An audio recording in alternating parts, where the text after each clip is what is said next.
রামনবমীতে কলকাতা হাইকোর্টের নির্দেশ অমান্য করে সশস্ত্র মিছিলের পক্ষে সওয়াল করলেন বিজেপি নেতা সজল ঘোষ। গতকাল হাওড়ার সাইকাইলের রামনবমীর প্রাক্কালে একটি সশস্ত্র মিছিল বের হয়।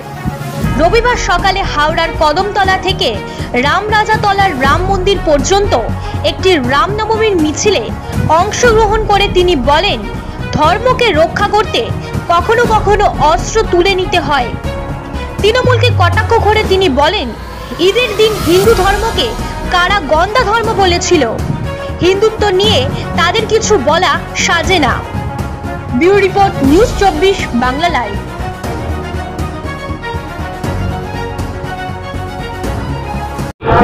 যেখানে বলা হয়েছে অস্ত্র হাতে মিছিল করা যাবে না, গতকাল দেখা গেছে আমি বলতে পারবো না, তবে ধর্মকে রক্ষা করতে কখনো কখনো অস্ত্র তুলতে হয়।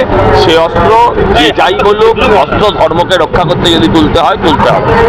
গতকাল কল্যাণ ব্যানার্জি দেখা গেছে, কল্যাণ ব্যানার্জি বলেছেন, মাতাল চলুন, কল্যাণ ব্যানার্জি বলেছেন যে আপনারা রাজনীতি করার জন্য ধর্ম করেন, ধর্ম হিন্দুকে যারা গন্দা ধর্ম বলে তারা হিন্দু নিয়ে কোনো কথা বলবে না।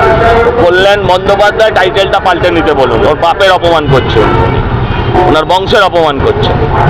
আর সারাদিনে কি হবে, কত মানুষ নামবে বলে শান্তিপূর্ণভাবে রামনবমী ধুমধাম সহকারে সারা ভারতবর্ষের সঙ্গে পশ্চিমবঙ্গে পালিত হবে।